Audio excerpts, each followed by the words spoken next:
অসুস্থ মানুষকে সুস্থ করছিলেন, ক্ষুধার্তকে খাদ্য দিচ্ছিলেন, তিনি পরিত্যক্ত লোকদের ভালোবাসায় ভরিয়ে দিচ্ছিলেন আর সবাইকে ঈশ্বরের রাজ্য সম্পর্কে শিক্ষা দিচ্ছিলেন। কিন্তু ধর্মীয় নেতাদের তাঁর শিক্ষা পছন্দ হতো না এবং তারা তাঁকে হিংসা করত।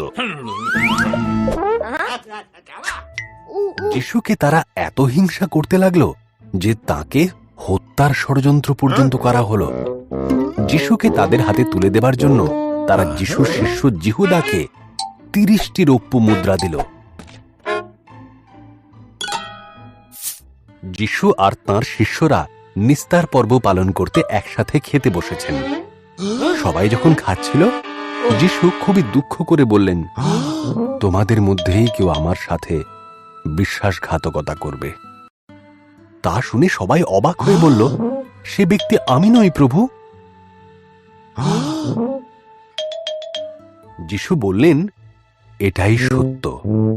তোমাদের মধ্যে একজন যে আমার সাথে বসে ভোজন করছে, সেই আমার সাথে বিশ্বাসঘাতকতা করবে।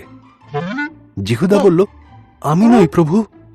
যিশু বললেন, তুমি ভালো করে জানো কে সে।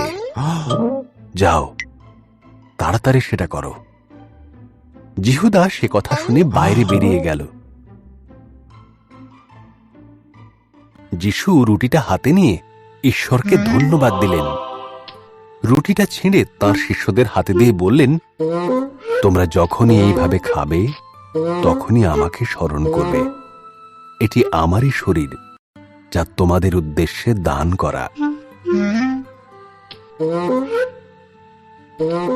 তখন যিশু একটি পাত্র নিলেন আর ঈশ্বরকে ধন্যবাদ দিলেন।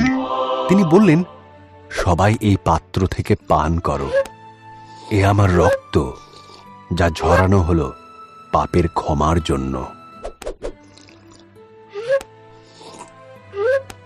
যখন তাদের খাওয়া শেষ হল, যিশু আর তাঁর শিষ্যরা প্রশংসার গান গাইলেন। তখন তারা গেতসেমানি বাগানে চলে গেলেন প্রার্থনা করার জন্য।